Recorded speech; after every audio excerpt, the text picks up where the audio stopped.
What is up? What is new? Welcome into the double FU, the FU times two, the fantasy football universe. I am Jeremy Schulman, your host at FF_Rebel.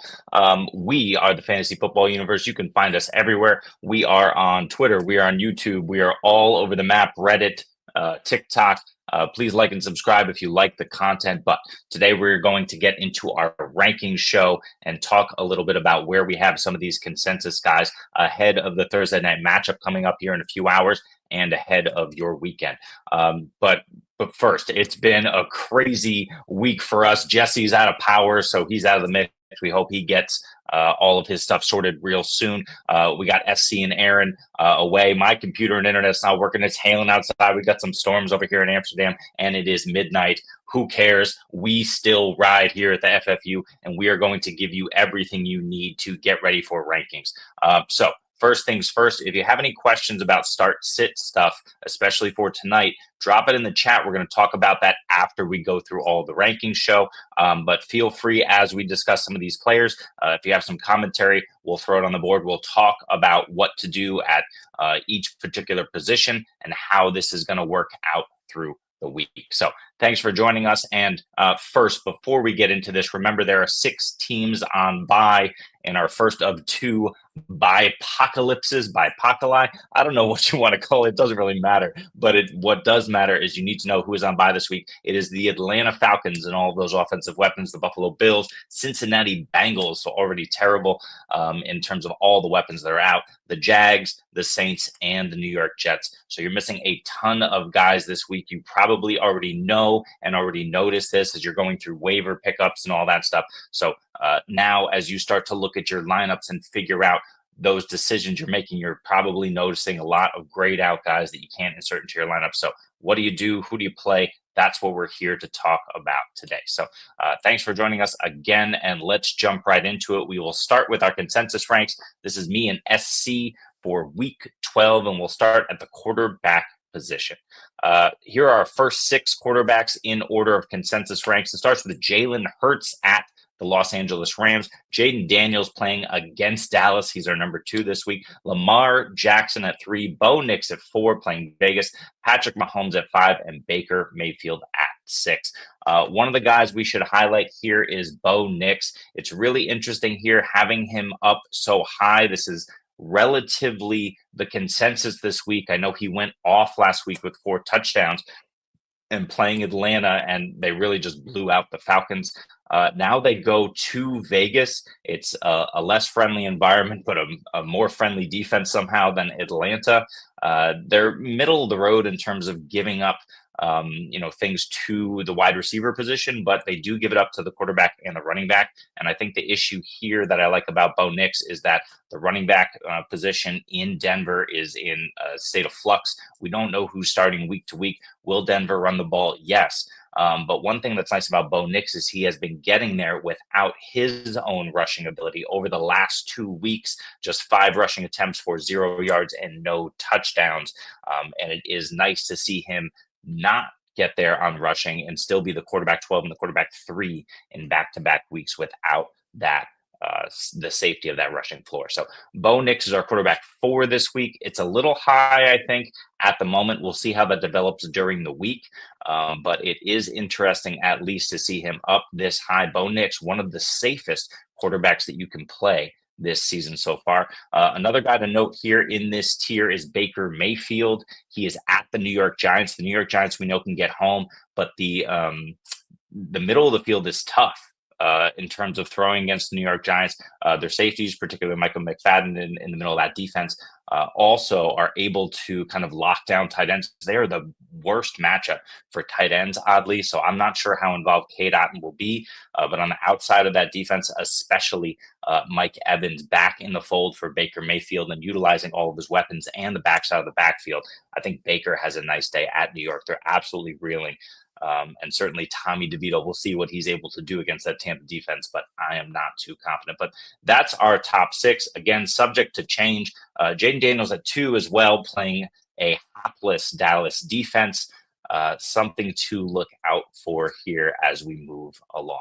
All right, moving on to our 7 through 12 quarterbacks. We have Kyler Murray at 7, Justin Herbert at 8, Goff at 9, Brock Purdy at 10, Tua Tagovailoa at 11, and Drake May coming in as our consensus 12th quarterback this week. That just gives you a sense of what we're dealing with at the quarterback position, both in the matchup play and all of the buys that we're experiencing. Kyler Murray at 7 is interesting. He goes up against Seattle. Seattle isn't giving up a ton to quarterbacks, mostly because you can run all over this defense. But at Seattle, one thing that's nice is, yes, James Conner should have a good day. Trey Benson is getting more involved. Amari DeMarcado is hit or miss in terms of his involvement, but he's always there. But we have MHJ and McBride back. I believe, I have to double check, but I believe they're off the bye as well. So Kyler Murray coming off the bye, 2 weeks to prepare, and we know that Seattle is going to be able to do some things on offense now fully healthy. DK Metcalf back in the fold. So I think Kyler Murray gets there not only through the air, but on the ground with his legs. It's these rushing quarterbacks. We talked about it with Bo Nix a little bit. Certainly he's got that floor, but absolutely Kyler Murray, one of the premier rushing quarterbacks, he has that floor also. Justin Herbert at 8, interesting against Baltimore, an atrocious Baltimore pass defense, but they've tightened it up the last few weeks. Something to watch out for is Kyle Hamilton's health. He was in and out of the game, I believe, last week and playing here and there. I think he's a full go. I haven't heard anything this week, but it doesn't really matter. That Baltimore back end isn't what we expected to be. The Los Angeles Chargers with the running game and the ability to play action pass off of that running game, Will Dissly going off and being one of the more consistent fantasy tight ends of the past month is really interesting as well for to add another weapon to Justin Herbert's arsenal, and Herbert has been going nuts. And then, of course, Jared Goff at 9 at Indianapolis. Indianapolis has been hit or miss, mostly miss on the defensive side of the ball.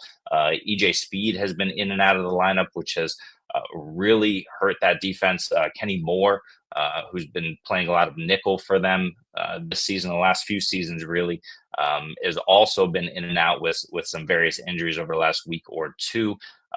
But Jared Goff absolutely went off last week. He doesn't face a much tougher matchup this week, but he is at Indy. So something to keep in mind. This could be a ground and pound game for the Detroit Lions, but it doesn't matter. They're putting up 50 points seemingly every week. So it's something to consider. Jamie, what is up? Thank you for joining us. We appreciate you. I don't even have my brand stuff on. It is just an absolute mess here at the FFU, but we roll on. Let's say, hey, what's up to Brian, or Brain rather? Brain Burst says, I don't think the RB position is in flux. It's clearly Javante's job. Let's hope so. If there's an RB to bet on in Denver, I believe it is Javante. I never really understood the Audric Estime hype just in terms of Javante being there. We know Sean Payton loves to roll with one back. Yeah, Peyton seems to hate everybody on this team, with the exception of Bo Nix. He won't play Troy Franklin. He barely plays Marvin Mims, who got in the end zone last week. Greg Dulcich is basically out the door. Russell Wilson got kicked out last season or in the offseason. So yeah, it's really strange what Peyton's doing in Denver. The crazy part about it, though, is it is working. So we have to just keep in mind what's happening there. But all of that said, the Denver running game isn't necessarily one that you can rely on, is my point, week to week. You certainly can't rely on the backs yet. We'll have to see what happens with Javante this week. But I think Bo Nix is the one guy that you can rely on. And my guy, who we'll get to in a little bit, Cortland Sutton, who has been absolutely the model of consistency without scoring a ton of touchdowns this year, which is a bit strange. Again, if you have any questions or comments, please drop them in the chat as we move along. We will get to them. Dylan, I see your question here. We will get to it in just a little bit, but I want to finish these quarterback rankings first, and then we'll jump in. So that's our top 12. Again, there's only 26 quarterbacks playing. Hopefully, unless somebody gets pulled or injured, Danny Dimes makes a reappearance. Who knows what the hell is going to happen this week? But we'll go through and talk about the next 14 guys right now. Excuse me. At 13, we got Geno Smith facing off against Arizona. At 14, Jordan Love. 15, Jameis Winston absolutely slinging the rock, but he plays a Pittsburgh defense that is always going to bring it. So he's a little bit further down than we would expect here at 15. Matthew Stafford at 16, CJ Stroud at 17, and Anthony Richardson. Big day for Anthony Richardson last week at 18. Anthony Richardson was 20 of 30 last week, threw a touchdown, ran into more. This is the Anthony Richardson that we all expected to see from last season. We've seen it in small bursts. We saw it over the course of a full game here. It's exciting. Let's temper expectations. The Detroit Lions have been absolutely balling out on all levels of the defense. Their secondary is much improved. Quinyon Mitchell has been a revelation back there. And that Brian Branch is doing Brian Branch things. So the secondary is in good hands, and they're growing and getting better week by week at this point. The loss of Aiden Hutchinson hurts, but Zadarius Smith, who hopefully is healthy. I don't know why he was laying on the ground last week, but we'll see if he plays the full complement of snaps this week. Either way, this defense is one to be reckoned with. So Anthony Richardson is this far down because I have him at QB 21 this week, SC at 14. I get it, but I just can't do it until I see it multiple weeks in a row from Anthony Richardson. Like I said, 20 of 30 last week. That's a 66% completion percentage. I think that's how math works. That is above and beyond his 44% that he's been averaging all season when he gets in, which is abysmal, by the way. But yeah, Anthony Richardson, we'll see. He also played the Jets defense. The Jets are just completely out of the playoffs. It's ridiculous.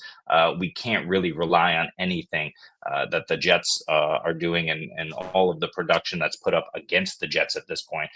Who would have thought that at the beginning of the season, but here we are. So I would temper expectations on Anthony Richardson this week against a much, much better team, even though he's going to have to somehow try and play catch up. So can he do it? It's possible.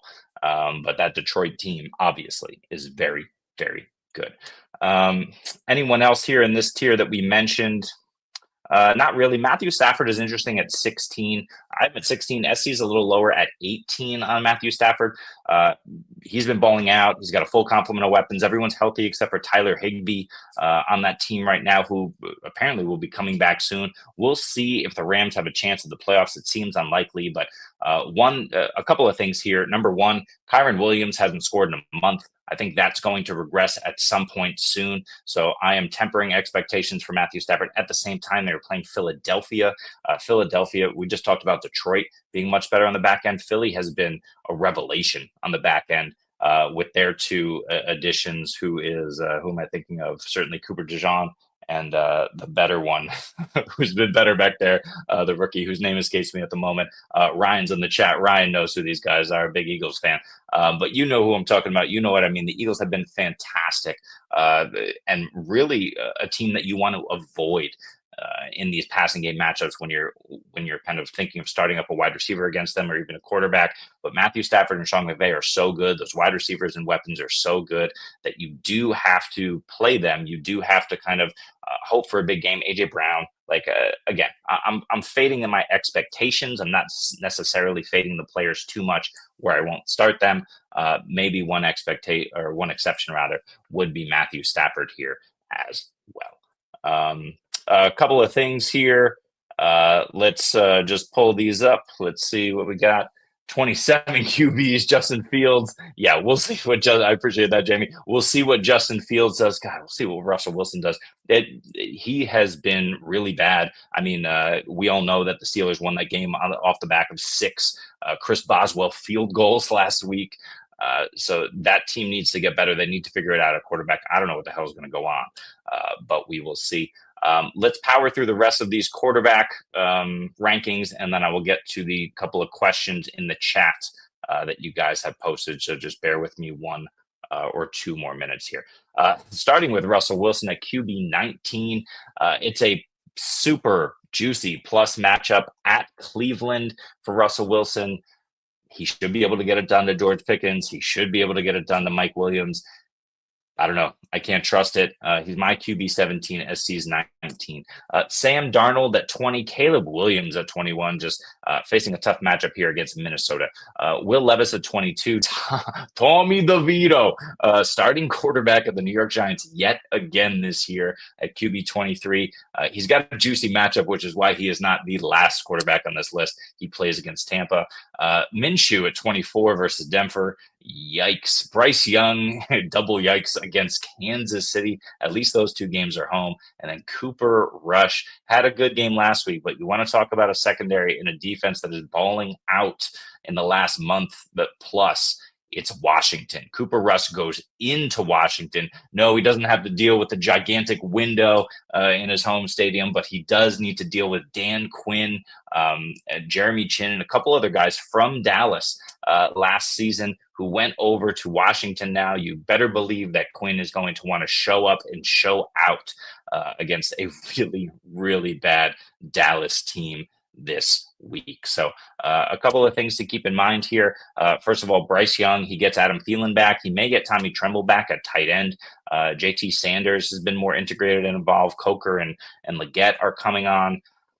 But he gets KC. I mean, Kansas City has not been this super shutdown defense over the last couple of weeks, but at the same time, Steve Spagnuolo is going to bring it. He knows exactly what's going on, and I very, very much doubt that Bryce Young is going to be able to do much in this game. I hope I'm wrong. I would love to see the youngster ball out and hand Kansas City their second loss in a row. But I think we all know that is very unlikely to happen. Anyone else in this? Sam Darnold is an interesting name. He's hot, he's cold, but he's playing against Chicago. He's going to have to keep it close to the vest, I think. We know Chicago has those outside corners who are absolutely locked down. When you talk about their secondary, they're really a top-notch unit. They did lose Jaquan Brisker. I'm not sure if it's for the season or for an extended period of time, but I don't believe he's playing in this one as well. It's I just think it's going to be something where Minnesota is going to have to tone things down, have to use the center of the field more. I like Hawkinson. I like Aaron Jones as a result. Don't necessarily love Darnold or Justin Jefferson, although you always play Justin Jefferson.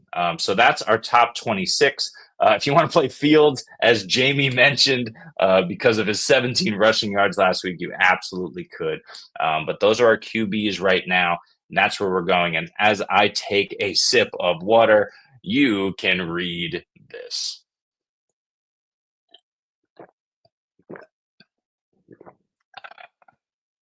Dylan, we appreciate the wait. We're talking about full PPR 12 team trying to get a boost for the playoffs. He's got Jaden Daniels and Herbert. He's got Kenneth Walker, Dobbins, Jacobs.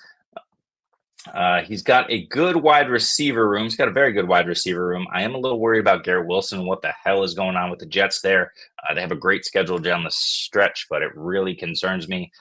You got Hunter Henry, fine. Taysom Hill, I approve of that. And Ferguson, well, there's a lot of things to do. So let's start with Garrett Wilson. Garrett Wilson has the juiciest of juicy schedules.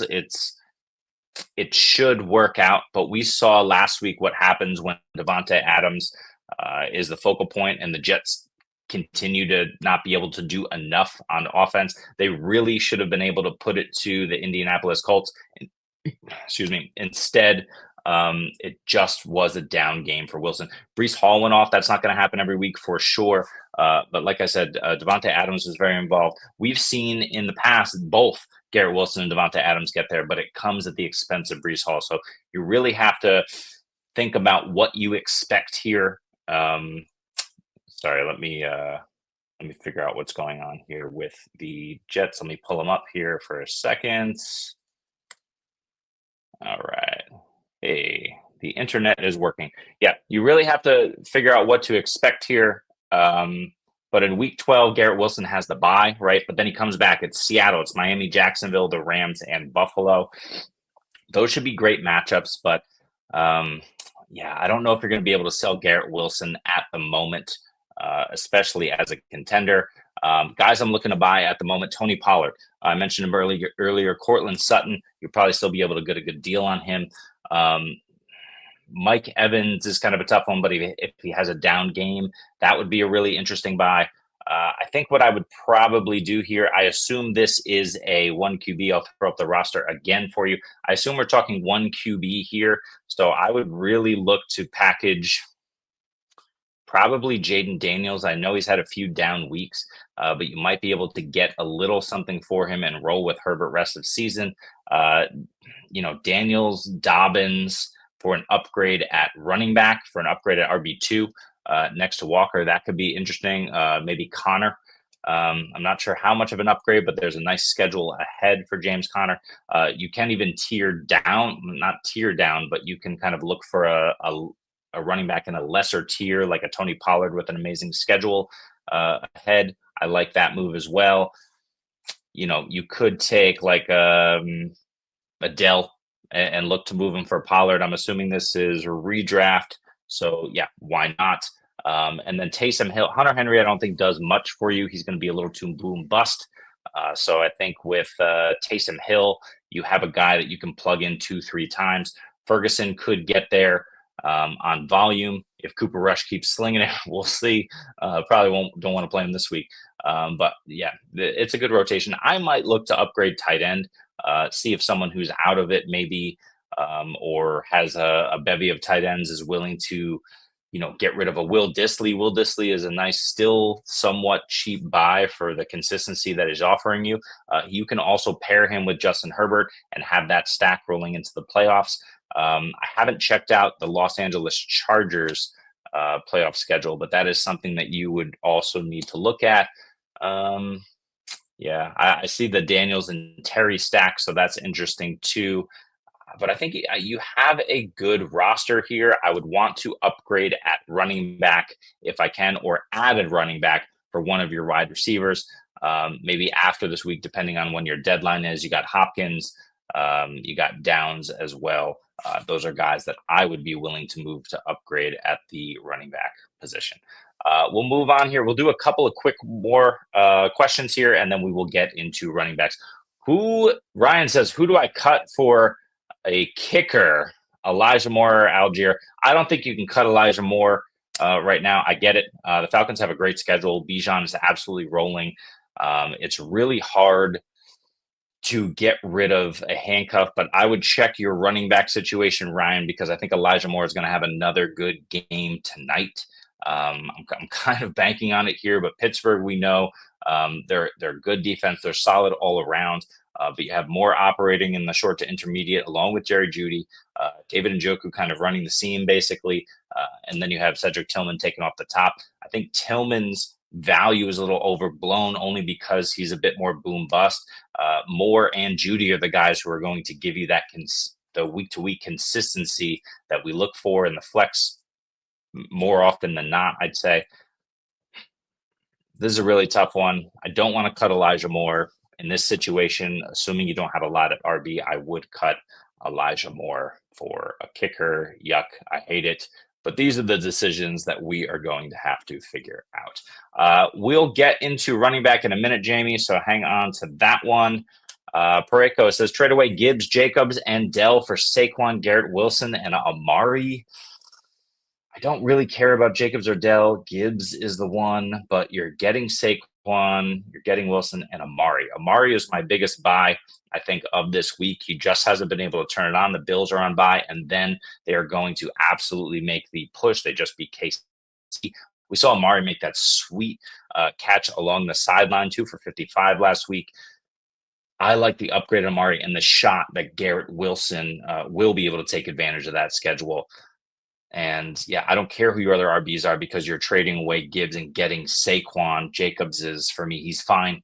But sometimes he just doesn't find the end zone. I don't really know what the hell they're doing over there in Green Bay with Jacobs. But yeah, let's go ahead and make this deal. Go get Saquon and Amari. I am fine with that. Dell seems to be capped with Nico in town. Yeah, look, weather is often overblown. You do need to check it out. What I like to do is I like to turn on the game just before game time, just to see exactly what's going on here with the weather and what the conditions look like, see what they're saying. But the real thing that you need to look out for is wind over think it's like 30 miles an hour is concerning, but it's certainly, you know, 25, 20 even is kind of what you want to look for. Anything under 20, I'm not worried at all. It depends on the rain. If it's light rain, it's not a big deal.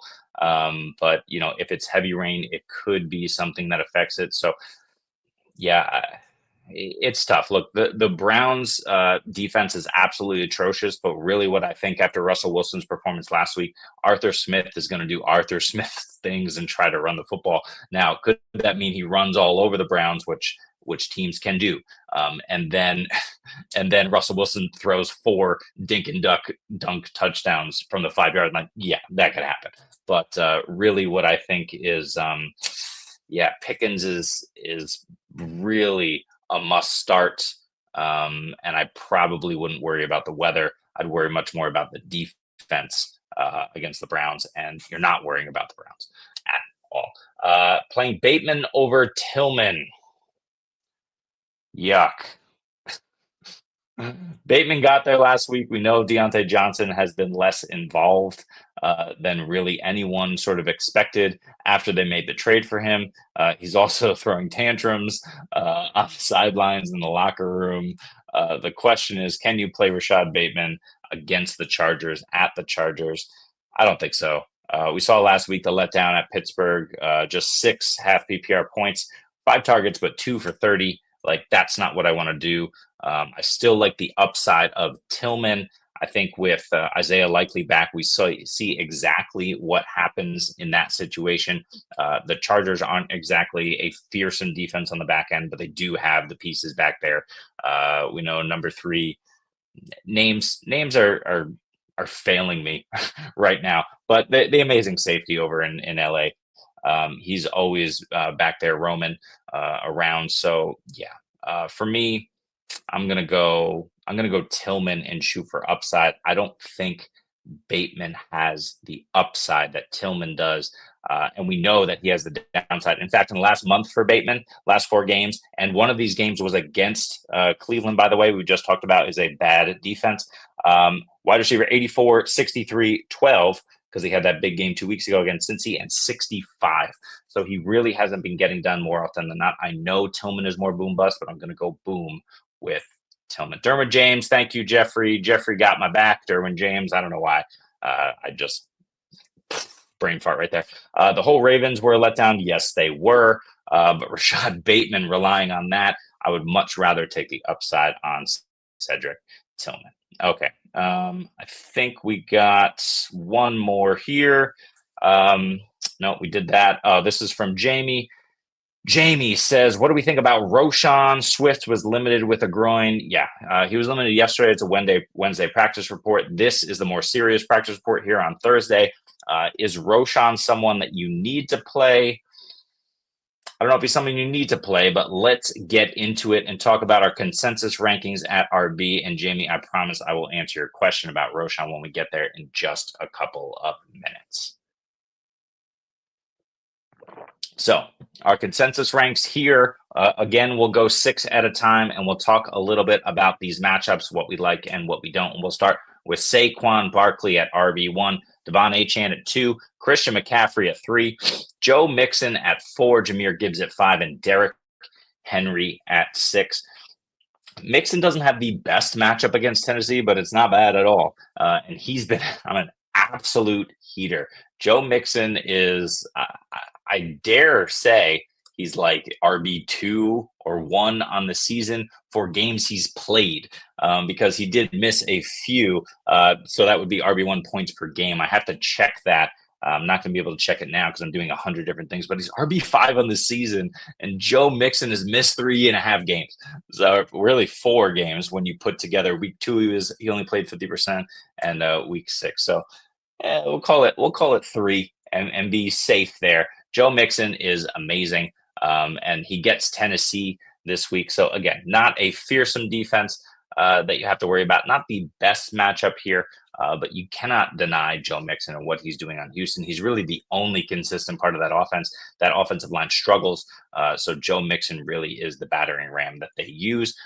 He is since he came back from injury in week 6. RB2, 4, 6, 13, 7, and 1. Joe Mixon doing Joe Mixon things, except in a much better situation with Bobby Slowick calling the plays. So it's been amazing for him. There's no secret here that Joe Mixon's been crushing it. And then Christian McCaffrey at 3. He really should probably do 1. He hasn't scored a touchdown this year. I have to double check that because that sounds wrong, but I'm pretty sure that is correct.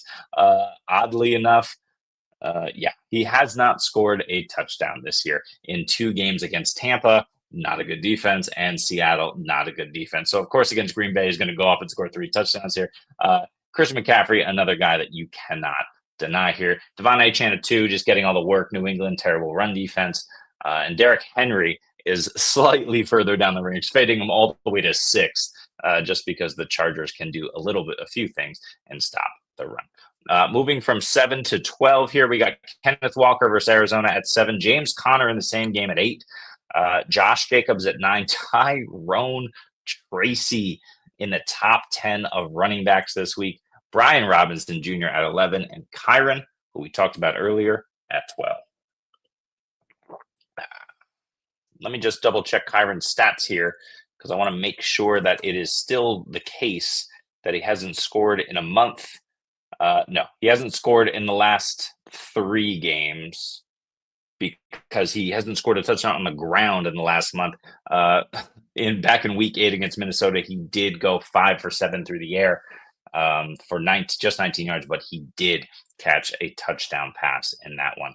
But yeah, the last 3 games has not found the end zone. He's getting there on volume, but Kyron is the ultimate volume play. If he does not score, then it's a problem for him. You know what also happened 3 weeks ago that correlates with Kyron not scoring touchdowns? Cooper Kupp, Puka Nacua back in action. We saw exactly what happened there.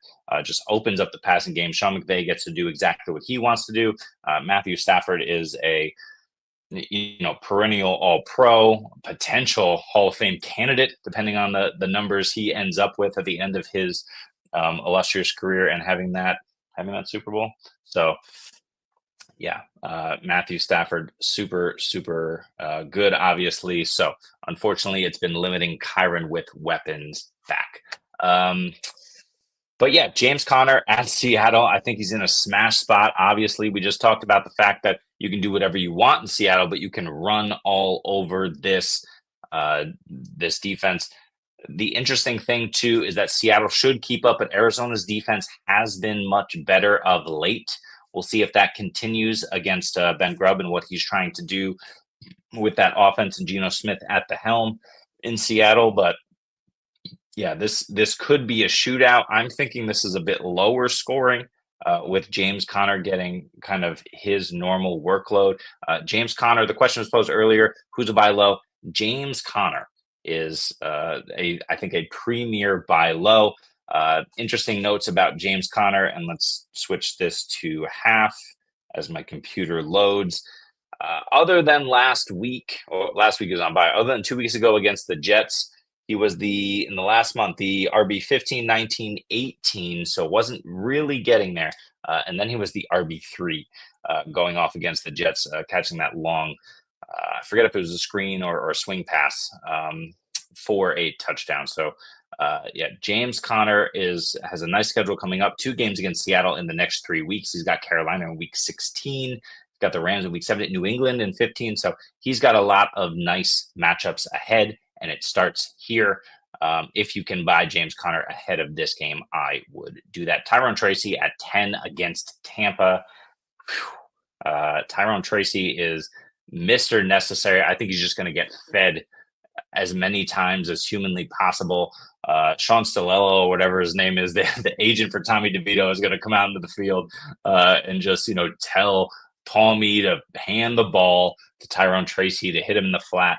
They're going to have to use him. They're going to have to use Wandale and keep things closer to the vest to do anything in Tommy DeVito's first start. I don't think Darius Slayton is much of an option, even though he should be. Malik Neighbors, you would assume, but we'll just have to see what Tommy DeVito can do behind a not good Giants offensive line. And then Brian Robinson at 11 against Dallas. This is a smash spot for Brian Robinson. I know we love Austin Eckler. Austin Eckler getting there on the on the pass attempts and in the passing game, not getting there on the ground when Brian Robinson is back. So something to consider there as well. Let's move on and talk about running backs 13 through, what do we got? Let's do some quick math. 18 here. Aaron Jones at 13 at Chicago, Najee at 14, David Montgomery 15, Kareem Hunt 16, Jonathan Taylor 17, and Ramondre Stevenson at 18. Najee against Cleveland is in a smash spot. It's hard to put Najee this high often. He usually sits in, running back RB, 17, 18, or even in the low 20s. Jaylen Warren's also back, so that could cut into his workload. We saw Warren have a decent game last week, but Najee continues to get it done. And like we said, these are his half PPR finishes in the last month: 16, 16, 18, and 17 at the running back position. He's getting there while scoring touchdowns and not scoring touchdowns. But what's interesting last week, if he had scored, he would have been an RB1, because not only did he have 63 yards on the ground, he had 30 through the air on 4 receptions. Almost a 100-yard day for Najee Harris against Baltimore, of all teams. Now he gets Cleveland. They're going to absolutely run all over him. And it's going to be super, super interesting to discuss. Yeah. Brain. Yeah. We talked about this. It's ridiculous what the Giants have been doing and locking down tight ends. But yes, this is also true. Sometimes we talked about this with the Miami Dolphins. Sometimes the statistics are a bit flawed. I would say, however, we are in week 12. Yes, maybe they haven't faced the tight ends. I would love to see that list of tight ends, but we'll talk about Cade Otton a little bit later. I am fading him a little bit. The thing is, Cade Otton has just slipped right into that big slot role that Chris Godwin vacated due to his season-ending injury. So I wouldn't be surprised if Cade Otton kind of keeps that up. We saw Chris Godwin still eat most games when he was playing with a healthy Mike Evans. Can Cade Otton do that now that he's assumed that role? Yes. Do I expect that Cade Otton will do that? I'm not sure. He's not the player that Chris Godwin is. We know this is true. Jalen McMillan was drafted more or less to kind of take over this slot role. We'll see if he gets more involved. Sterling Shepard has been used in the slot over the last few weeks. We know he's washed, but he just has that rapport with Baker Mayfield from his college days. They've been using him on end arounds. I don't really know what the hell they're doing there. I guess they're just trying to find healthy bodies. But Mike Evans back, I think, hurts Cade Otton a little bit more. But that's not really hard-hitting analysis. That's just more of a feeling I have. I think the backs stay involved, but I think Cade Otton would be the one to take the hit. Yeah, SFB, I get it. Look, I'm not saying you need to bench Cade Otton. Look, I don't think that's good advice. You just have to see what you have. For example, I think in a chat that I'm in, a question was posed: do I play TJ Hawkinson or Cade Otton this weekend? I would go TJ Hawkinson. Like we talked about at the top, I think he's just got he's had a steady role. I know he's not playing a full complement of snaps necessarily. I know Oliver, I think it is, and Munt are a little bit more involved than we like to see. This team is trying to make the playoffs. At the moment, it looks like they should. And if that's the case, you want a healthy TJ Hawkinson. That said, when you talk about Chicago, Chicago defends the outside pretty well. They can be beat in the middle, and TJ Hawkinson is a guy that can do that. So when you're talking about that level of player, it's interesting. Will Disley is interesting over Cade Otton. I would consider it. We'll have to wait till we get the tight end situation to fully talk about Cade Otton, but we will get there soon. Let's push through running back at the moment for now. However, Brain, appreciate that. You let me know, and we will talk. I see you posted in the chat. We'll talk about that more when we get to the tight end section.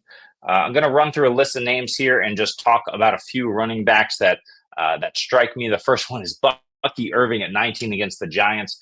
I'm going to talk all about Bucky Irving in just a second. Chuba at 20 against KC. Bad matchup. He's been balling, though. You fire him up anyway. I don't love the matchup. Who cares? Chuba's been absolute godsend. I know Jonathan Brooks is back. Do I expect Jonathan Brooks to play this week? Maybe. I'm not sure. We'll have to see what exactly happens. Do I expect him to be active this week? Probably. Um, do I? I know he's already active, as opposed meaning like, do I expect him to be a healthy scratch right before game time? Not necessarily.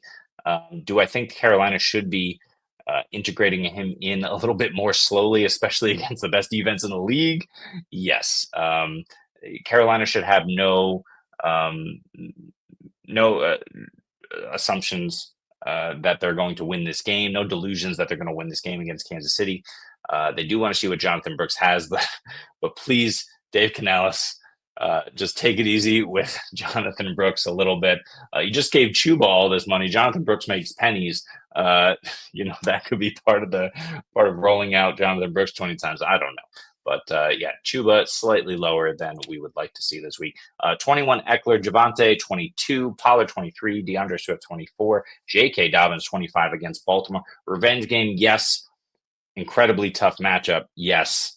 But the Los Angeles Chargers offensive line has been absolutely balling out this year, especially in the run game, but really overall as a unit everywhere.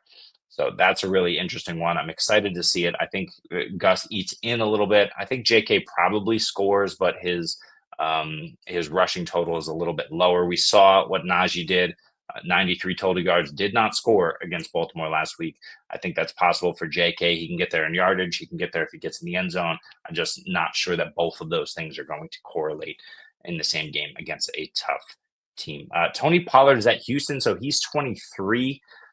I like Tony Pollard in his upcoming schedule. Houston has not been a phenomenal defense, but this Tennessee offense is reeling. We'll see which Will Levis shows up in this game. They are not playing at home, so that's a bit of a concern for this offense. But who goes off is the question. Is Tony Pollard going to be the one? By goes off, we're using that term very loosely. Going off, being who becomes an RB or wide receiver 2, I guess, is it going to be Tony Pollard who finishes at RB 15 with a touchdown and nice yards, or is it going to be Calvin Ridley? I do not think they've done it both in the same game. That's something I'll have to check out. But certainly in the last month, it seems like it's one or the other, with Ridley tending to win that matchup more often than not. Tajay Spears also a lot more involved. I think that continues, but there's not a lot of other pieces there. So just depends what Will Levis can do. The answer usually is not much. Let's talk about Bucky Irving. Bucky Irving is our RB19. He is at the New York Giants. We know the New York Giants defense is fine. It's not good. They're kind of just okay. But at the running back position, let's see, what are they giving up? They're middle of the road to giving up everything except for locking down the tight end, which we talked about. And we'll talk about K-Dot in a little bit more here. But I think Bucky Irving is the really, really interesting play. I know he didn't have a great week the last time we saw him on the field, which I believe was 2 weeks ago. Just pulling up his logs here. Yeah, he had the bye last week. Oh, sorry. So last time we saw him on the field, he was against San Francisco, was RB6. So he absolutely crushed. 13 on the ground for 73 yards and a touchdown, and 3 of 3 through the air for 14 yards. The interesting thing about Bucky Irving, 37, 3, and 3 targets over the last month. And he's also scoring on the ground, 2 touchdowns in his last 4 games, 3 in his last 5. Bucky Irving has been utilized a ton, and it's really this game script thing where if Tampa is in plus scripts, it tends to be a little bit more Bucky. We saw that they were crushing San Francisco somehow back in week 10. And if they need to get more in the passing game, Bucky is involved. But of course, that becomes Rachaad White. Rachaad White is getting there on the scoring in the passing game, which is not sustainable. But the other thing is these game scripts and what we can predict. And Tampa Bay, I've been trying to get Bucky Irving everywhere. It's impossible. He's too expensive, but for good reason. Not only is he balling out, but he gets the Giants, Carolina, Vegas, the Chargers, Dallas, and Carolina to close out the fantasy season. Other than the Chargers, that schedule is absolutely sweet. I believe Fantasy Pros calls it the #1 RB schedule for rest of season. And it is here for Bucky Irving. I think he goes off in this game. I think he goes off in the next 6 games and absolutely wins people's leagues. Bucky Irving is a guy that you want to have, and he's our RB19 this week. Let's talk more about, let's see, Jalen Warren. Again, he's at 26 for us. We talked about Najee. Jalen Warren, same things apply. I think Arthur Smith is absolutely going to be in his bag against Cleveland. I would not be surprised if Pittsburgh puts up 40 points on Cleveland this week. We'll see. That defense has been abysmal. I don't know what to expect. They are at Cleveland. You would hope they have some pride here. It's it's one of these interdivisional matchups where we saw last week, right? Pittsburgh, 2 weeks ago, they were balling out, and the Ravens, you can throw all over them, and their secondary isn't good, and Lamar has been balling out, and everybody kind of let down because it was such a low scoring, typical Steelers Ravens slugfest. That could be the same thing here between Pittsburgh and Cleveland, another interdivisional matchup. But I don't think so. I think Pittsburgh absolutely runs all over them. I think it's the Warren and Najee show, little Pickens sprinkled in, and a few guys get there. So I have no reservations about firing up Warren in the flex where you need him, especially with 6 teams on bye. Got Rachaad White at 27 again against the Giants. It's possible Rachaad White gets there. I prefer Bucky this week. Obviously, we all do. But just to kind of illustrate the point with White, last week he was the RB8 in half PPR scoring, while Bucky Irving was the RB6 because once again he got there through the air. Rachaad White has been seeing some insane volume through the air in the last month. 6, 3, and 7 targets over the last month. But in 3 of those 4 games, he scored. In one game, he scored multiple touchdowns through the air. He scored in every game in the last month because when he didn't get there through the air against Kansas City, he did punch it in on 3 carries with 1 touchdown on the ground against Kansas City. So, yeah, Rachaad White has been great. Bucky Irving has been great. I just think these games now tend to align more to Bucky. We've seen him kind of take over more of the share, especially in the running game. I think that continues, and I think the Bucks are going to be able to run, as we just discussed their schedule. Rico Dowdle at 28, yuck, against Washington. It's a really tough spot. Offense is terrible with Cooper Rush. They were good decent last week. We saw what they could do. But I think that's their ceiling as opposed to what we should expect every week. And they're going to get their asses handed to them in Washington this week, I think. Estime at 29. We agree it is Javante's world, but people are still high on Estime. And one thing that's nice is Denver could absolutely crush Las Vegas this week. Estime could get a lot of mop-up duty, which is why we have him so high. But yes, I do think it is Javante. There's been a lot of talk of hot hand. Is it Javante? Is it Estime? Jaleel gets mixed in, McLaughlin from time to time. But yeah, I think Javante is the one to bet on. Estime, not a terrible play this week if you have to. And Roschon Johnson at RB30. That's about it that we're going to talk about the running back position. I'll mention a few more guys, but I do want to get to, I think we had a Roschon question. Jamie, I think it was you. Let's see. Bear with me 1 second, because I did say we were going to talk about Roschon. I can't find it, but we're just going to talk about Roschon anyway. Interesting that DeAndre Swift has been dealing with this injury. Roschon Johnson then has the opportunity to be the lead back. We saw what he could do in a split committee last week. He finished as the RB20 because he scored a touchdown, but just 10 for 33 against Green Bay. Minnesota is no slouch when it comes to defense. Brian Flores has been able to, they had a great opening to the season. They faltered a little bit in the middle, and now they're kind of getting back to their defensive ways against New England, against Green Bay. Sorry, that's Chicago. I don't have the Minnesota schedule in front of me, but Minnesota has been balling over the last couple of weeks. Roschon Johnson, the question is, can he get there? He's not much of a receiving threat, or at least hasn't been this year. He's been utilized that way by the Bears in the past. The question is Roschon able to do that again? Will he be doing that again? I don't know, but I don't want to bet on it against Minnesota. Can you flex Roschon Johnson? Yes. Would I recommend flexing Roschon Johnson? No. I think to Jamie's point earlier, which I think I can find it now because I know I'm looking for Swift. Since Swift is out, Jamie's question was, here we go. Is Roshan a top 20 RB this week? We do need to adjust our ranks to account for Swift if he misses. If he misses, we will adjust them. Is he top 20? I think that's a little rich for me. I will move him up. He's 30 right now. I would move him up to probably 23, 24. He'd be right there on the fringe for sure. But this Bears, I mean, we saw what happened to this Bears offense 2 weeks ago against New England. They were absolutely crushed. I think it was 3 total points for them. That's something that could very much happen again here. I don't think Minnesota's defense is that difficult to play against, but yeah, it's tricky. So yeah, top 20. I think it's close. I think you can absolutely make the case. I'm not going to make that case. I will have him just outside of the top 20. Yeah, it's a close one. But look, you might have to fire him up, and if you got to flex him, especially if Swift is out, you could do a lot worse. Yeah, Cleveland has no. Yeah, well, yeah, we see it, and they certainly have no shame going out and getting Deshaun Watson. So we'll see what happens here. Hmm. Who are the Eagles playing is the question. Brain, let me know who the Eagles are playing, and I'll think about that one. Light snow is not. I have to see it.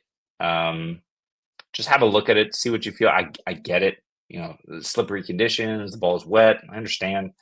But Boswell kicked 6 field goals last week, man. And we got a similar situation here. So yeah, Eagles against the Rams. Yeah, I don't hate it. Look, I think these guys are probably interchangeable. I'm not chasing Boswell's points by any means, but Cleveland defense is just so bad. You can beat them through the air. You can beat them on the ground. Cleveland is the reason that Taysom Hill had a historic day last week. He absolutely torched them in every conceivable fashion. And not enough is being talked about how bad this Cleveland defense has been all around. It's kind of inexplicable, but they can't cover anybody. They can't seem to rush the passer. They're not good in the ground game. I think once I've been sitting on this one for a week, so bear with me. But I think when JOK went down, this defense became a JOKE. I just wanted to say that live on air. But yeah, it hasn't been good. We know Deshaun Watson is done. Jameis is out there slinging it because what the hell else are they going to do? Kevin Stefanski, I don't think is long for this job. Andrew Berry as well. I think it's probably a clean house sort of situation. I'm not sure that there's much left to play for anyone. Is a situation where they lost pride? Yes, but at the same time, I think I put that more on players than the city or the team.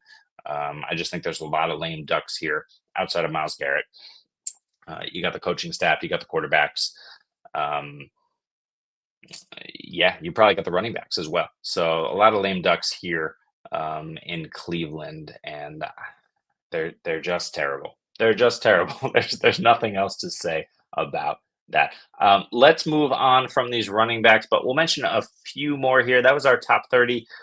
Nick Chubb, I don't want anything to do with. Isaiah Pacheco, we have him at 33. He might play.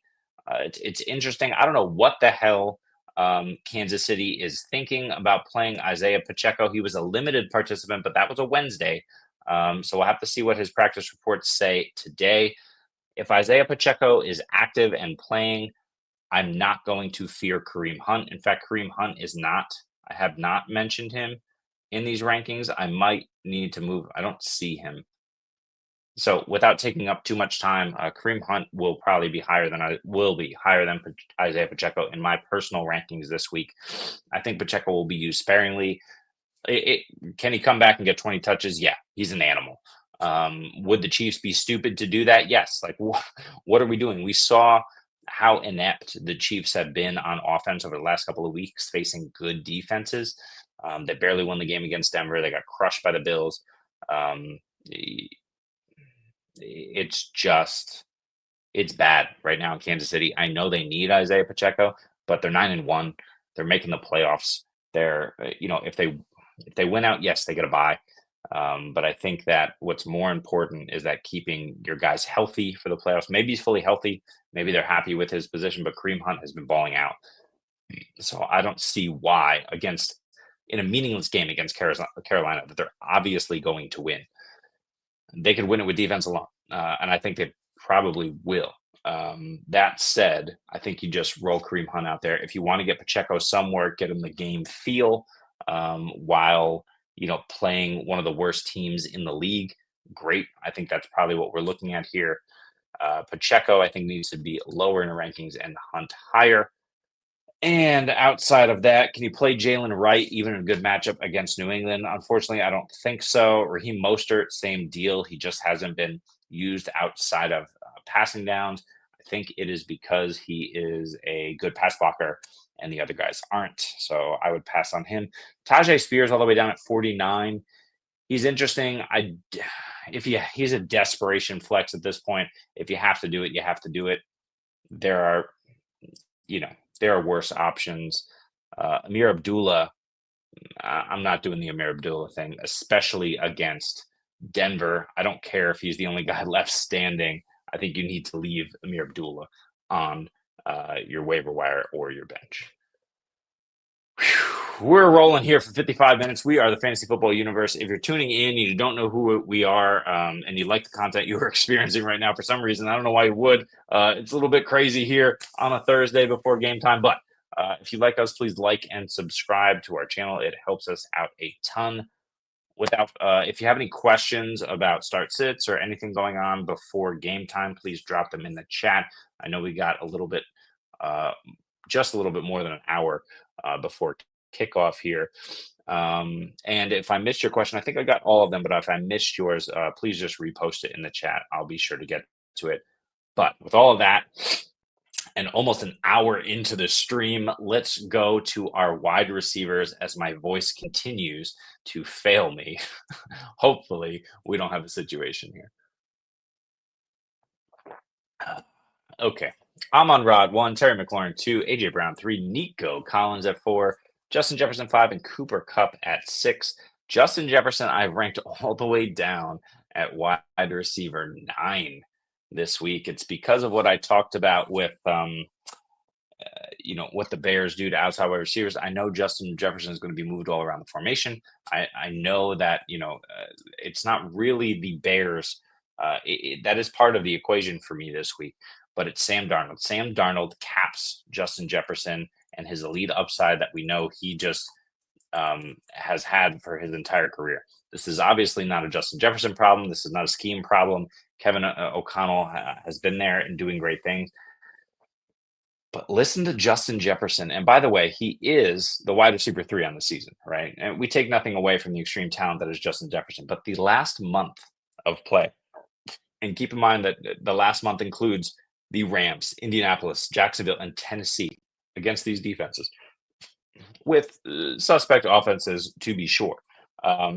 Received averaged 9 targets a game, averaged it looks like about 6.5 catches a game, averaged close to 100 yards. I'd say, if I'm doing some quick math, about 85 to 90, almost 100 yards a game he averaged over the stretch, and still just finished as the wide receiver 14-9, 33 and 29 over the last 2 weeks against Jacksonville, Tennessee. I get it.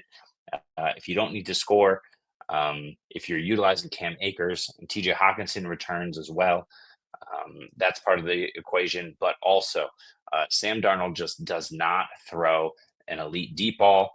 He doesn't even really throw a good deep ball. So that's a concern and consideration here. So Justin Jefferson for me, all the way down at 9 years, our consensus 5. But for me, against Chicago, I just think we're not sitting him by any means, but we're tempering expectations. Amon-Ra 1 against Indy. Terry McLaurin all the way at 2 against Dallas. I think he smashes. There was a really, really interesting stat, however, from Rich Hribar, who is Lord Reeves on Twitter. He wrote that, and this is the problem with Cliff Kingsbury. But let me see if I can pull up this tweet real quick just to give you, figure out where the hell I put it. Give me 5 seconds. 4, 3, 2, no. Oh,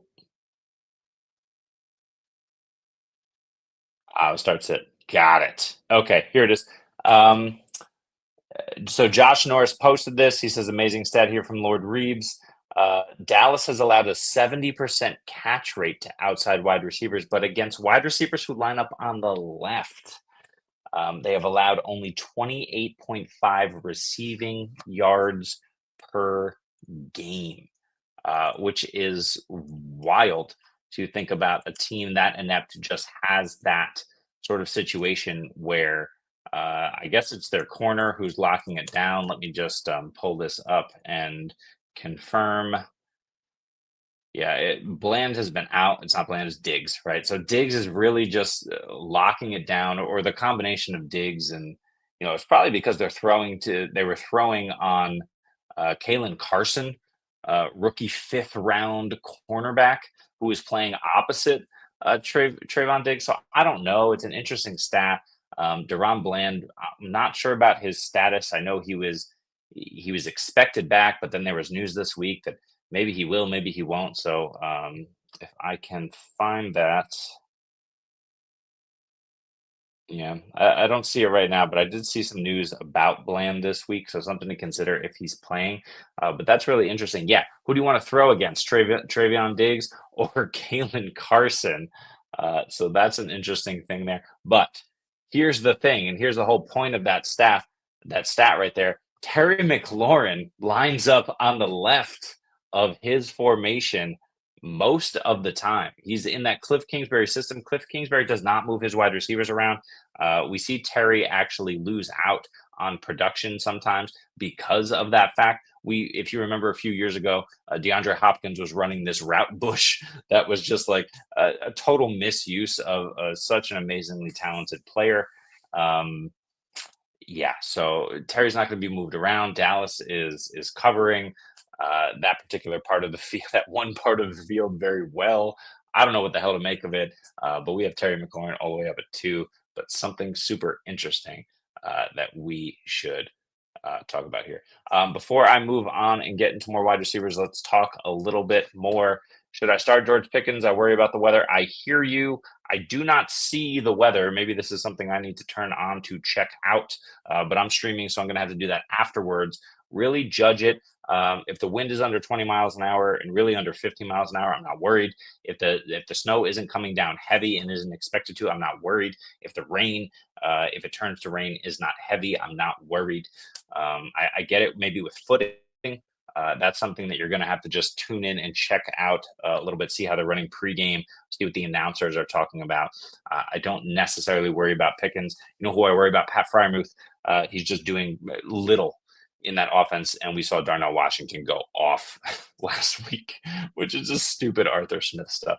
I'm not worried about Pickens, but I wasn't super, super high on him in this matchup. That said, I'm high enough.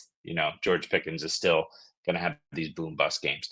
Rubbing his shoulder after that, and he didn't practice anymore.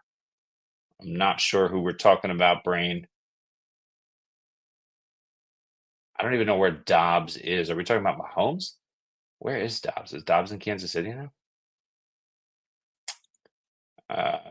Talk to me, Brain. Let me know what you're referring to because I might have missed the first tweet there.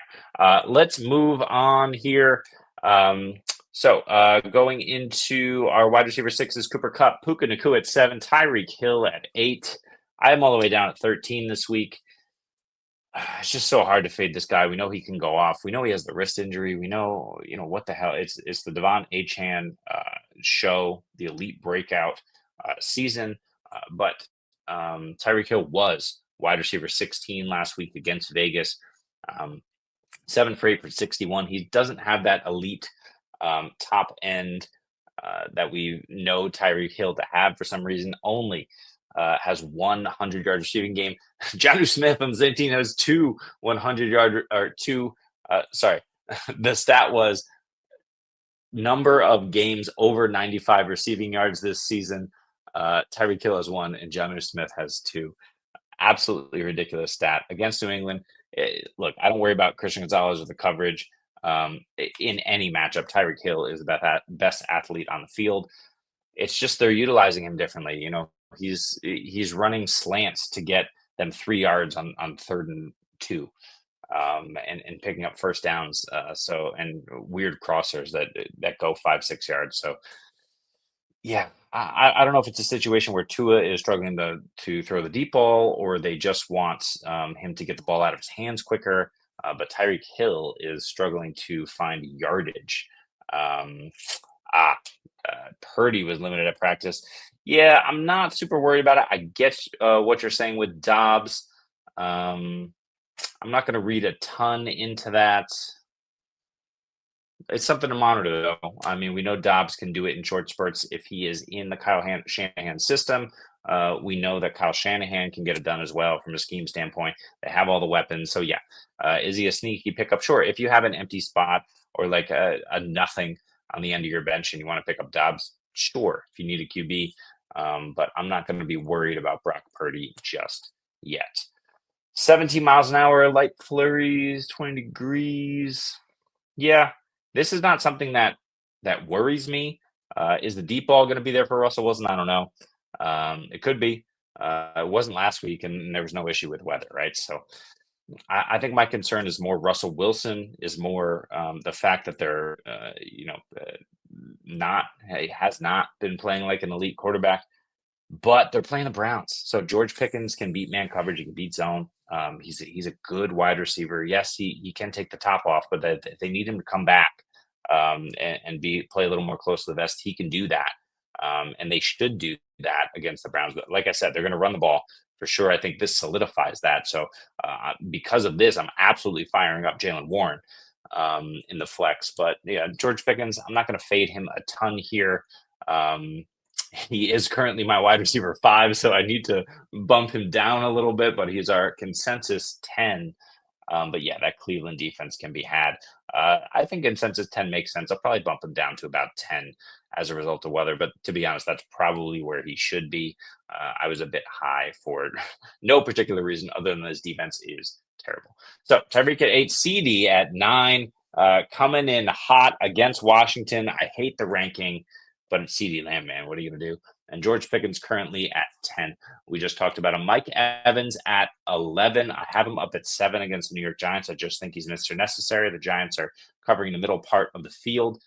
Let's talk a little bit about that because, Brain, this is your stat that you were pulling up. Njoku was out. Hawk was out. Ferg was bad. Yeah, Ferg was bad, but it could have been. He did have maybe a little bit of injury, so that could have been it. I don't know exactly which week we're talking about here. That's interesting. Seahawks, yeah, but Fant has had some good games. Bengals, we've seen Bengals tight ends do it more often than not this season. So I'm not gonna hate on that. JT Sanders had a good game as well, but yeah, the Panthers tight ends are nothing. But yeah, the Bengals. No, they don't have great tight ends. But where's the coverage, right? You got Pinnock, you got Drew Phillips, who's back there, who's been playing really well. We got Michael McFadden, who tackles fine. He's a good tackler. He's more of a rangy guy. We know that he can drop back in coverage. He's quicker than he is strong. So that plays a role. And then, of course, you have the pass rush. You got those two beasts on the outside. You got Ojolari as well. Brian Burns and who's the other one I'm thinking of? I can't think of the other pass rusher. Let's see. I'm going to pull him up here because why not? We're already an hour and 20 or whatever. And Burns and, Ojolari. I mentioned him already. But you got Dexter Lawrence in the middle. You got Bobby Okereke as well in there who plays a bit. So, yeah, I think it's part of there's a couple of different things at play for sure. That's part of the equation that they haven't faced really, really difficult ones. But what's the game plan is my question against the Giants with Tommy DeVito probably not moving this offense as effectively as Daniel Jones. I think we probably see more of the backs, both in the receiving game as usual and in the run game. They'll be able to run it more. I think Baker probably takes it easy. He's going to want to establish it with Mike Evans. That should not be difficult for him in this game to do. So, is Cade Otton startable? Sure. Do I think Cade Otton is going to have an absolute smash game? I don't know. I don't know. Remains to be seen. I need to think about this one more. I'm not opposed to starting.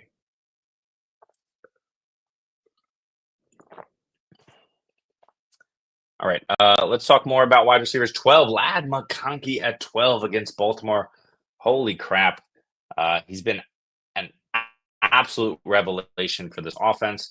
The play action passing game, the downfield passing game with Justin Herbert, who's been on fire, has looked amazing. And Lad McConkey just continues to get it done. We're pulling him up here. 6.72 and 9 targets over the last month. Hasn't scored a touchdown, but 6 for 123 last week. I had a couple nice ones against Cincinnati, not a good defense. He can absolutely do similar things against Baltimore, so I'm not concerned at him. He's a wide receiver at 12 this week. Cortland Sutton at 13, my guy Sutton. Ultimate buy right now for contenders, contender buy. Go get Cortland Sutton. Plays Vegas this week.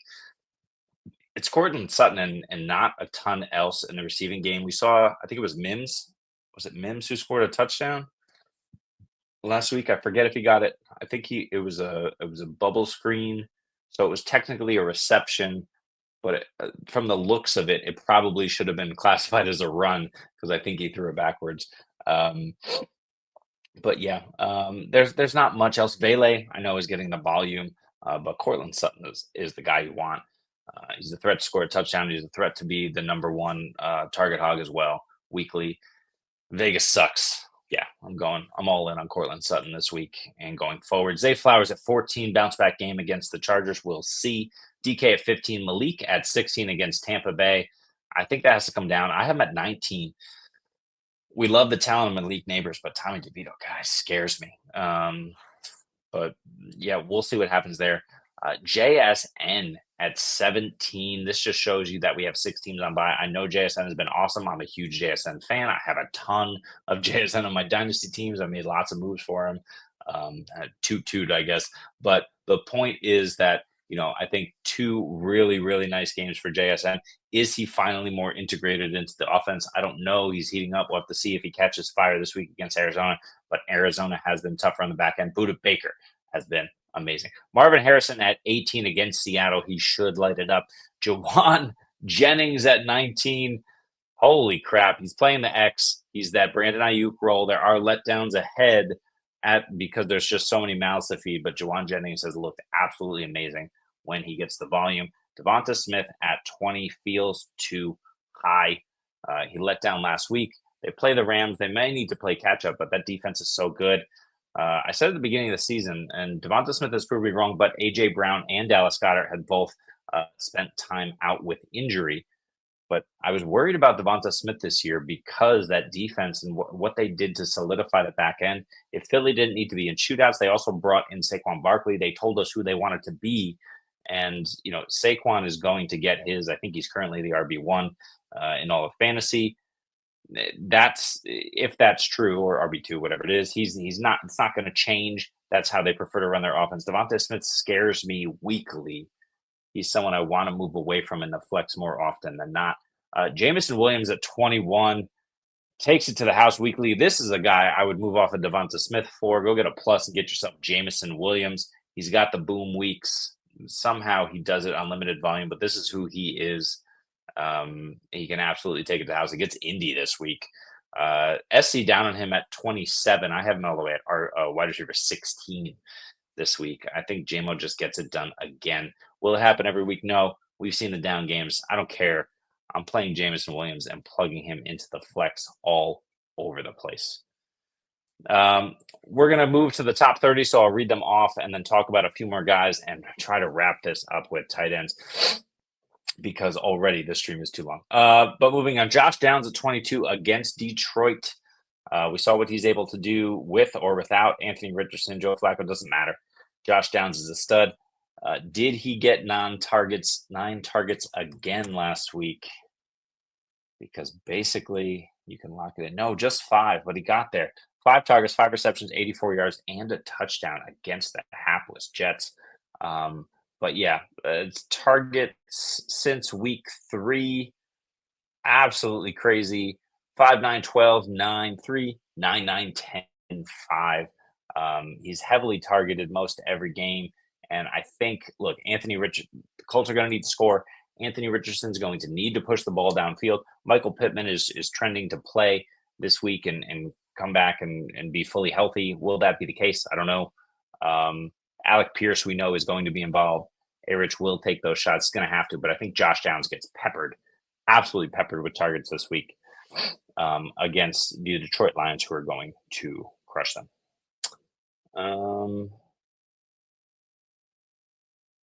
Let's wrap it up here because I know that we have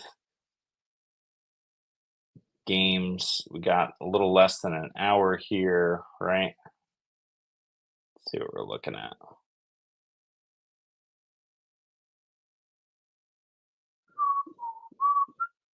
This is good podcasting as I check my sleeper alerts for guys who shouldn't be rostered or who shouldn't be starting. Yes. Okay. So we have just about 1 hour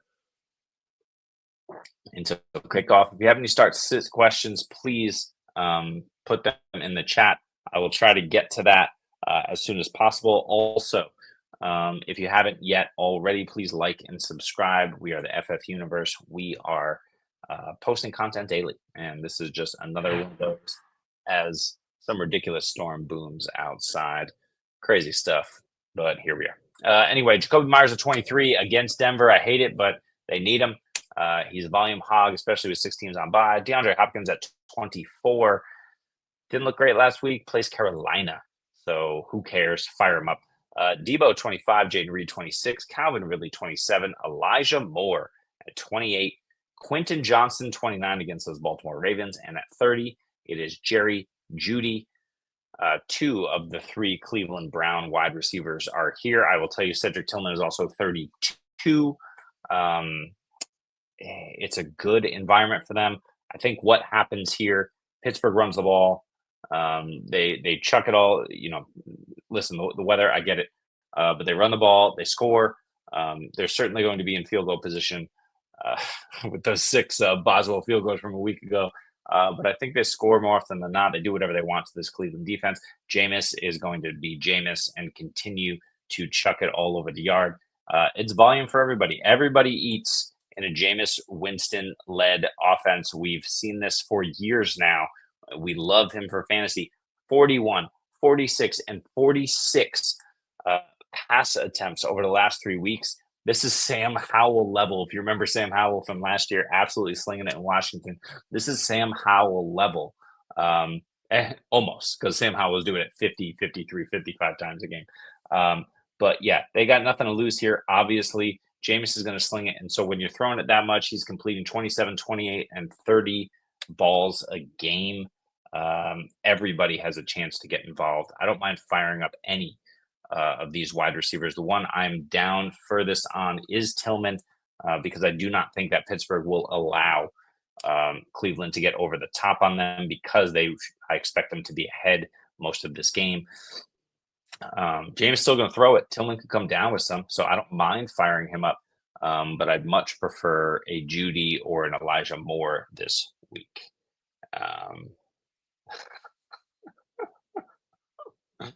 Oh, Jamie. Steelers fans need to do so they stop reproducing. Oh, good Lord. Spoken like a Ravens fan, Jamie. Remind me who you root for.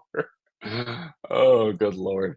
I do want to wrap it up, but we'll keep going here. Roma Dunze is interesting against Minnesota, but that offense remains to be seen. They were making a concerted effort to get DJ Moore the ball in their first week without Shane Fraudron there at offensive coordinator. So yeah, for me, it's a DJ Moore first, Roma Dunze second. I love Rome as a player.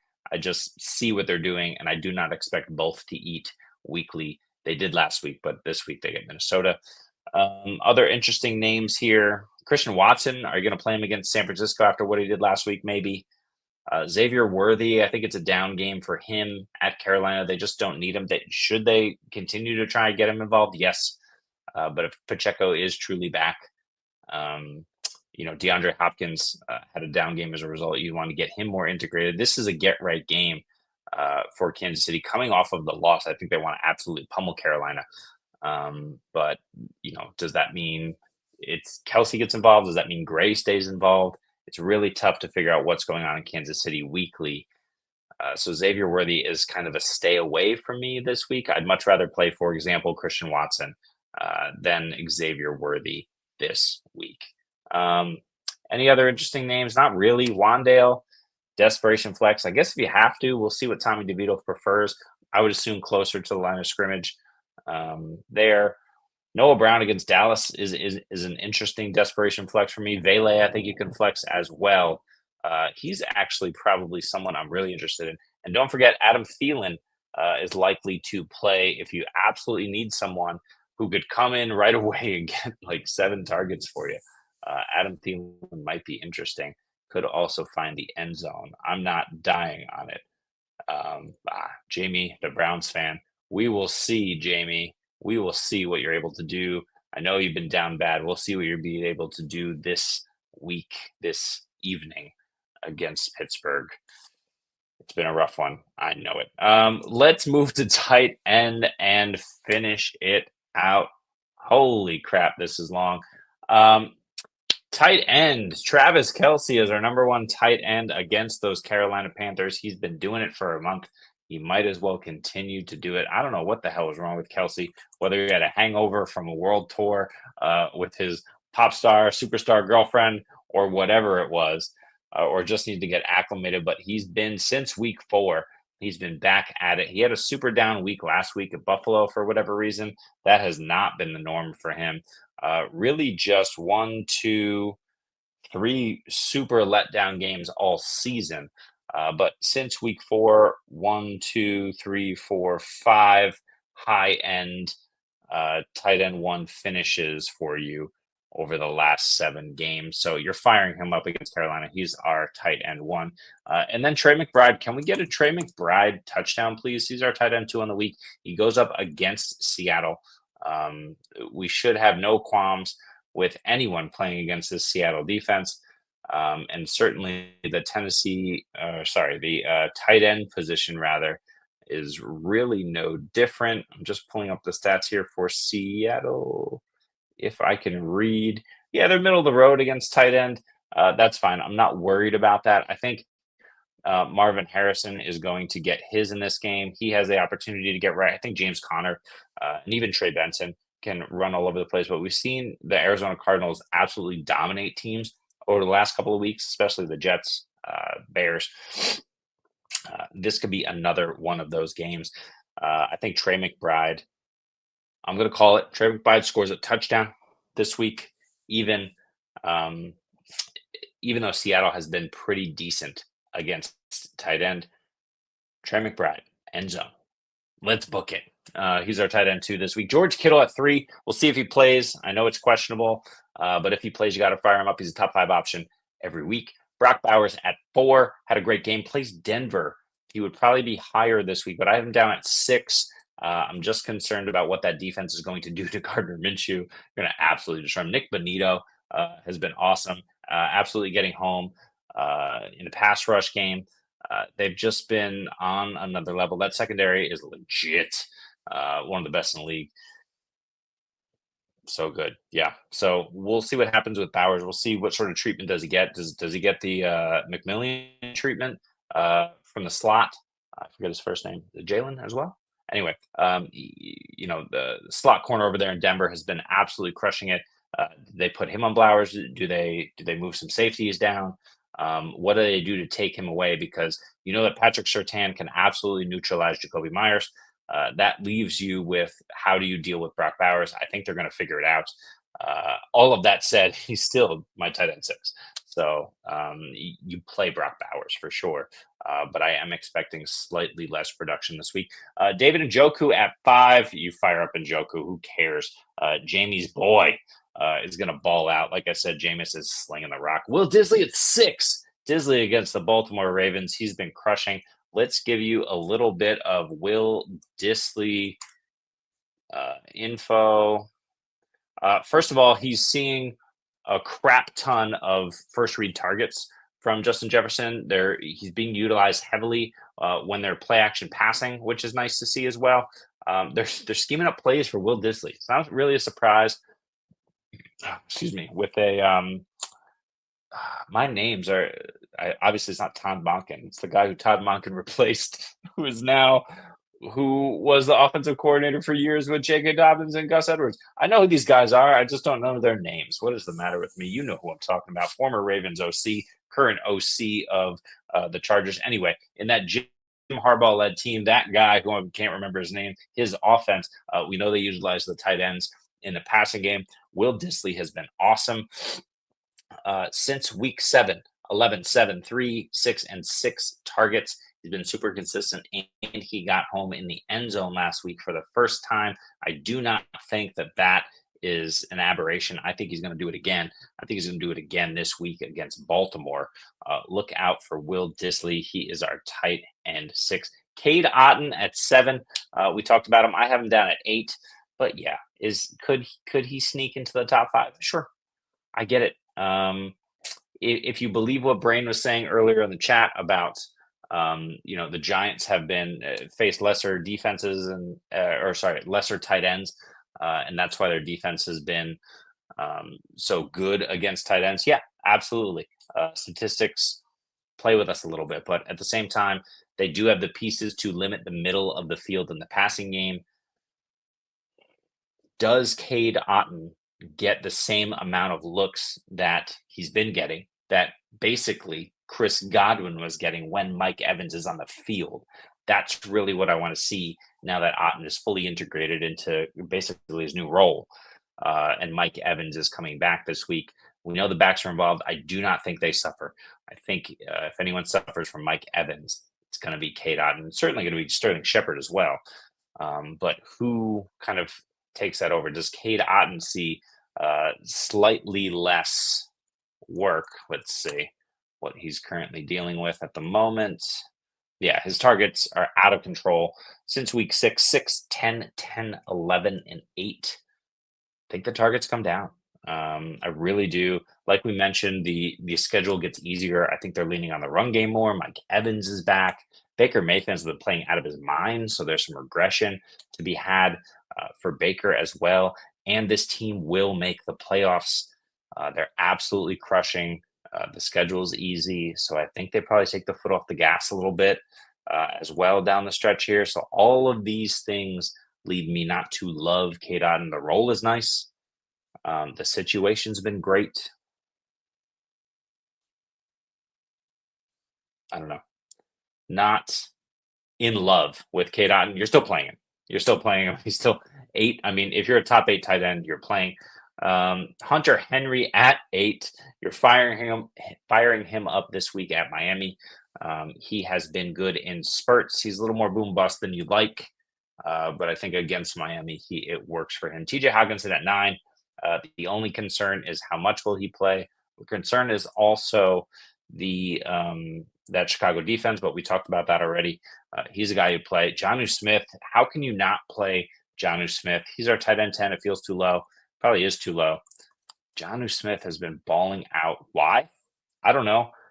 Mike McDaniel and or Tua Tagovailoa decided they just wanted to throw to the tight end more this year. He's the tight end 9 on the season, and he really didn't even start doing much until week 5, and certainly after the bye, which was in week 6 for them. He's averaging 6.5 targets a game. I wrote him up earlier this week, so I'm trying to remember the exact figures. 6.5 targets a game. I think it's like 5 receptions a game, something like 55 yards and half a touchdown every single game. Absolutely crushing it. 2 touchdowns last week against Vegas. He gets New England this week. Slightly tougher task. New England got nothing to play for. My boys looking to get that number one pick, but we keep winning these weird games. This is another one we could win. Let's not. You're still playing Jonnu for some reason. Jonnu over Tyreek this season. I don't get it. Zach Ertz at 11 had a great game last week. We don't love to chase points, but we do when they're playing Dallas this week. Zach Ertz should have another nice volume-based game. And Dallas got at 12. You can play all of these guys.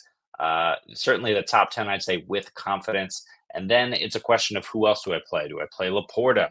He's got a good matchup against Indy. We just don't know the volume. We don't even know if he's going to play. Monitor that. If he plays, you play him. Mark Andrews is coming in at 13 against the Chargers. Isaiah likely back, sees less work, often used to block. But like Brian mentioned earlier, it was just a down game for all Ravens. Is it a bounce back game against the Chargers? Probably not. You might have to wait a week. The Chargers, we know, play good defense. Can Mark Andrews score? Yeah. I'm going to be playing him in a lot of leagues this week. You do what you got to do. Tucker Kraft. Tucker Kraft has been too inconsistent for me, especially against San Francisco. I'm probably going to avoid him. He's our tight end 15 this week. But with the resurgence of these wide receivers, we've seen Tucker Kraft and the health returning for wide receivers. We've seen Tucker Kraft take a back seat in his last two games against Detroit and then against Chicago. Tight end 19 against Detroit. He didn't even register because he had one target and he had 0. Absolutely nothing on 93 snaps. No statistics registered in week 11 against Chicago for Tucker Kraft. Could he bounce back against San Francisco? Yeah. Will he? I'm not going to bet on it. Cole Kmet at 16, Schultz at 17, Freiermuth at 18. You're avoiding most of these guys. Noah Gray is interesting. He's a desperation tight end play. We saw the work come to him last week at the expense of Travis Kelce. Will that happen again at Carolina? It could. So if you have to play him, again, in a chat, we were talking about decisions that have to be made. If you have to play Noah Gray, you have to play Noah Gray. There are worse things to be done. There's a lot of mouths all of a sudden. Juju, I think, is back. Monitor Juju. I think he is back this week as well. Does that make Noah Gray a nothing burger? He was already beforehand, nothing much than a handcuff. Who would I rather play? Jatavian Sanders at 20 or Noah Gray at 19? It is Noah Gray. Sanders against KC should be a juicy matchup. Thielen back, Tremble potentially back. That's a tough one. I'd probably play JT Sanders, actually. Let's adjust the ranks.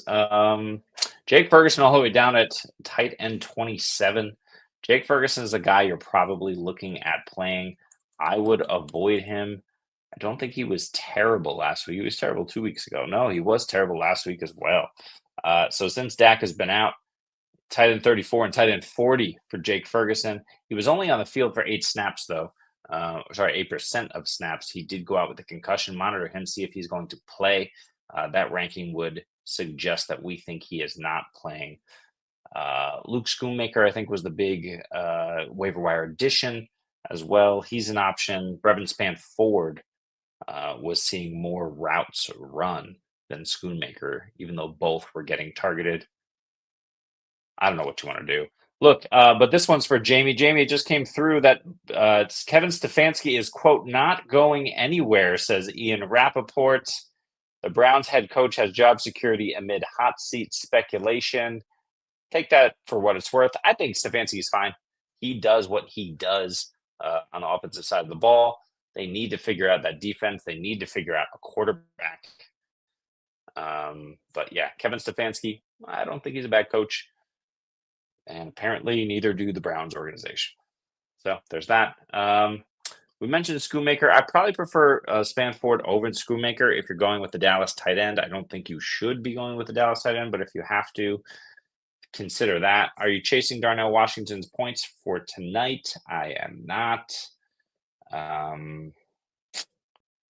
Davis Allen, no. I know he's seen an uptick. AJ Barner's interesting if Fant sits. Fant was limited. But no, I'm not going to do Theo Johnson either with Tommy DeVito. Isaiah Likely is the only other guy I would consider. I need to bump him up my ranks. I only have him at tight end 19. I'm going to push him up a little bit further. He's just utilized when he's on the field. Interesting notes from Likely here. We know he's been kind of unusable since he popped off in that first game. This was a second game in week 11 where he kind of had anything even resembling that, but he does get looks. He averages roughly 4 looks a game um, here and there. So it really depends what is happening with the coverage, I'd say, and what the Chargers are going to do and how they're going to utilize him. I don't know. That's a tricky one. I'd probably stay away from Likely instead of chase the points. All right, I'm going to stop talking here in a minute, but we do have one question, so we'll answer. Good evening, Stephen. Who does Stephen start in the flex? Put it in the chat. Who do you think Stephen should start in the flex? Pacheco, Tillman, or Goddard? Stephen, just post your league format information, whether it's full PPR, half, standard, whether it's tight end premium or not. I'm assuming no. Because that will matter. Goddard is interesting against the Rams. All of these guys are interesting. I get the question, right? We talked about Pacheco being potentially limited. Will he be active? If he is, he's a consideration with these other two. Tillman is tonight, so you need to make that decision in roughly 30 minutes here. And then Dallas Goedert against the Rams. He has been good, but man, this is a really tough one. I'm probably going to go. Probably with these 3 options, I'm not going to play Tillman tonight. We mentioned the weather. We know Tillman is the deep threat. We know Jameis chucks it. Tillman could actually come down with a bomb. I'm just not going to bet on it with these safer options. It really depends what you need, Stephen. I would look at your matchup and see what the projections are. I would look at who your opponent is playing at the moment and who they're likely to play. If you feel like you need a boom spot, I think Tillman is the biggest boom. He gives you that opportunity. That said, I think Pacheco is probably the second biggest boom here because it's possible that he's healthy and he just comes in and scores 2 touchdowns against a terrible Carolina defense. So, yeah, this is a really good question. We can consult the ranks. Let's do it. Let's see what my rankings have to say for you here. Back to the rankings. And we will go to Flex. And I will have to search these names because otherwise so Tillman at 73, Goddard at 82, Pacheco currently at 104. The ranks say Tillman. The weather, we might need to adjust them a little bit. You have Hunt. Not sure if it's a good move to play them both. I think if there's any matchup you can play them both, it is this one. But I would much rather prefer to roll with Hunt this week over Pacheco. So I think that's the right mentality. I think because of that, I would probably avoid Pacheco.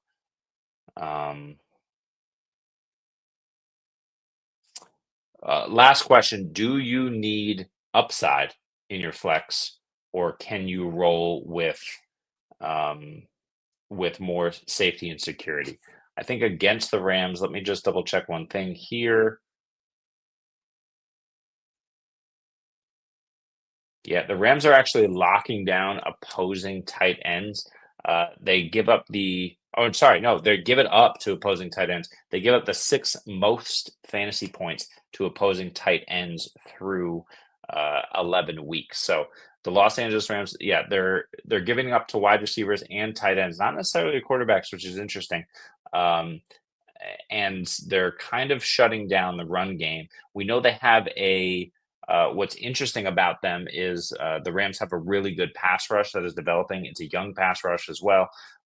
Their linebackers are kind of coming together, but they can be had on the back end. So, and their safeties are not good. So I think that's where tight ends are getting over on them. Is the pass rush is good, but back end and coverage hasn't been, and they score. So yeah, I think Goddard is the interesting, safer floor in this situation. If you can deal with floor, I would do Goddard. You really need some ceiling. The ceiling is Tillman, but I would play Goddard. That's a long-winded way of saying go play Dallas Goddard. You're probably sitting Tillman tonight in that situation.